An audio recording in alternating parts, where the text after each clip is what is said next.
Disease को endemic कब बोलेंगे? कांस्टेंट प्रेजेंस होनी चाहिए उस डिजीज की उस ज्योग्राफिकल एरिया में। और दूसरी चीज यूजुअल और एक्सपेक्टेड फ्रीक्वेंसी। सपोज एक एरिया जैसे कि इस जबलपुर सिटी का एग्जांपल लेते हैं, इफ वी से कि malaria is endemic here, that means कि कांस्टेंट प्रेजेंट हर साल लगभग उसी फ्रीक्वेंसी में उन्हीं मंथ्स में मलेरिया होता है। सपोज जुलाई से अगस्त में 100 केस मलेरिया के रिपोर्ट होते हैं। कैसे पता चलेगा कि एक्सपेक्टेड और यूजुअल फ्रीक्वेंसी में केसेस हो रहे हैं? वो लास्ट ईयर के रिकॉर्ड से पता चलता है कि यूजुअली यहाँ पे 100 या 150 जो भी केस है, ये एजम्पशन है कि इतने केसेस हुआ करते हैं।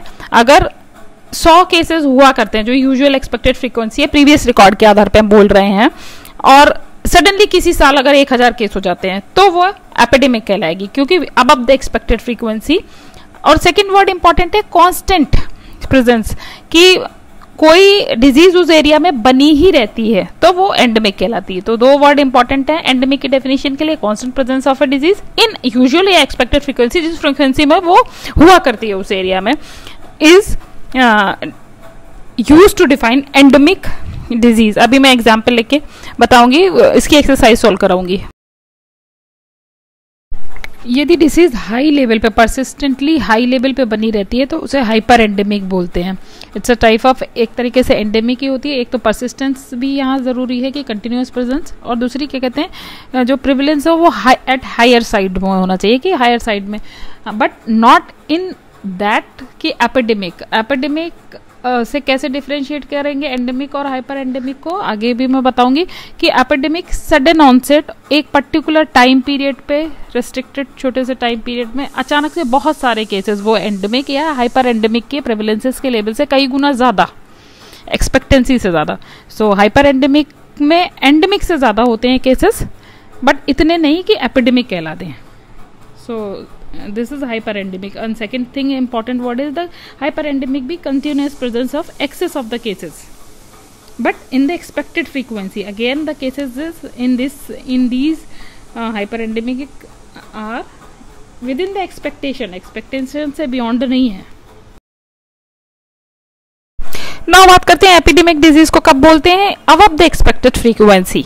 अगर कोई डिजीज अचानक से बहुत अधिक फ्रीक्वेंसी में, अगर मान लो मैंने जैसे बताया पिछले स्लाइड में कि 100 केसेस मलेरिया के हर साल रिपोर्ट होते हैं पर्टिकुलर सीजन में, तो वो एंडेमिक कहलाएगी। अगर वो इसी के एक्सपेक्टेड फ्रीक्वेंसी क्या थी, 100 थी उस केस के, उस पर्टिकुलर डिजीज के लिए, अगर उसे बहुत कई गुना ज्यादा पोटेंशियल में नंबर्स में हो जाए, फ्रीक्वेंसी में हो जाए, तो उसे एपिडेमिक कहेंगे। सपोज अगर हम पोलियो जैसे एग्जांपल लें पोलियो का, तो पोलियो इज एलिमिनेटेड, तो expected frequency of the polio is 0 होना चाहिए। तो एक केस भी अगर रिपोर्ट हो जाता है तो पोलियो का एपिडेमिक बोलेंगे। So the word here important to define epidemic is occurrence in unusual frequency beyond the expectancy से कई गुना ज्यादा नंबर्स में अगर कोई केसेस हो जाते हैं कहीं पे उस पर्टिकुलर डिजीज के लिए, तो उसको एपिडेमिक बोलेंगे। वही डिजीज जो एंडेमिक चल रही है वही एपिडेमिक पोटेंशियल में हो सकती है अगर उसके कई गुना ज्यादा नंबर किसी पर्टिकुलर सीजन में या किसी पर्टिकुलर टाइम पे रिपोर्ट हो जाए। So it would convert into the epidemic. Now कब बोलेंगे डिजीज स्पोरेडिक है और पैंडेमिक? पैंडेमिक में डिजीज एक से अधिक कई सारे ज्योग्राफिकल रीजन को जब इन्वॉल्व करती है, कई सारे नेशंस एंड कॉन्टिनेंट, जैसे कि हम कोविड का एग्जांपल अभी ले सकते हैं। पहले ये एपिडेमिक हुआ, चाइना से स्टार्ट हुआ, वुहान सिटी से, फिर उसके बाद सारे कंट्रीज में धीरे धीरे फैलता चला गया। तो WHO first declared is epidemic in the China, then thereafter when it is start spreading so many countries involving so many continents, तो पैंडेमिक उसको डिक्लेयर किया।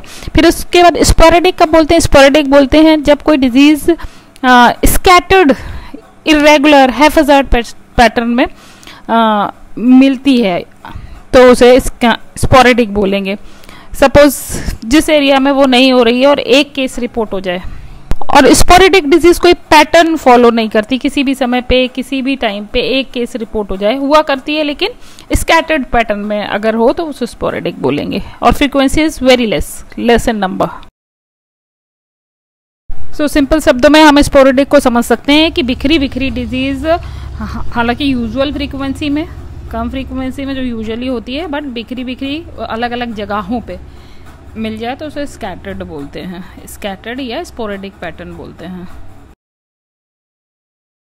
Now answer these questions.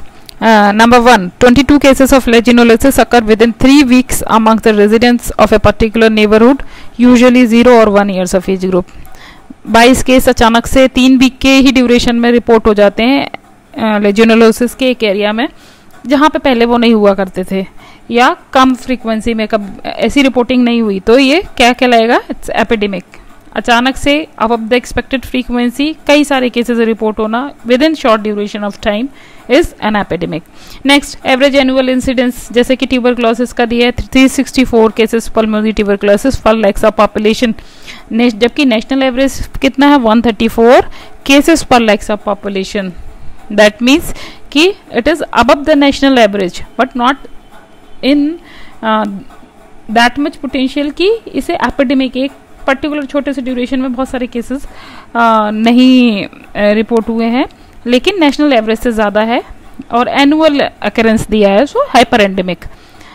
20 million over 20 million people worldwide died from influenza in 1980-1990। That means कि influenza का pandemic हुआ होगा obviously world wide. कई बहुत सारे जो कॉन्टिनेंट्स है जियोग्राफिकल एरिया में एक साथ डिजीज का हो जाना एक ही टाइम पीरियड पे, 1 साल के पीरियड में दिया गया है। Over 20 million people died within 1 year duration, ठीक है, और वर्ल्ड वाइड की बात करेगी so pandemic. Single case of histoplasmosis diagnosed in a community, एक कम्युनिटी जहाँ पे हिस्टोप्लाज्मोसिस का केस डायग्नोस हो गया अचानक से, तो that is a scattered pattern. ऐसा नहीं है कि हिस्टोप्लाज्मोसिस के केसेस यूजुअल नहीं होते, नहीं, लेकिन एक केस अगर इन बिटवीन कहीं बिखरा बिखरा मिल जाता तो स्कैटर्ड पैटर्न शो करता है, sporadic for that community. 60 cases of gonorrhoea are usually reported in this region per week. यहाँ वर्ड इंपॉर्टेंट इज यूजुअली, लगभग एक वीक में पर वीक 60 केस गोनोरिया के रिपोर्ट होते हैं, slightly less than national average. That means कि क्या है, डिजीज एंडेमिक है उस एरिया में, regular occurrence of that particular disease in a particular frequency use to happens, होती रहती है उस पर्टिकुलर फ्रीक्वेंसी में। अगर उस पर्टिकुलर फ्रीक्वेंसी से बहुत ज़्यादा, जैसे कि पहले वाले चॉइस में था कि 22 केसेस अचानक से जिस डिजीज़ के होते ही नहीं थे या कम होते थे, तो एपिडेमिक होगी। यहाँ पे ये 5th नंबर का है, so it's endemic. So usual occurrence and a regular frequency, it's, so answer of the 5th number question is endemic।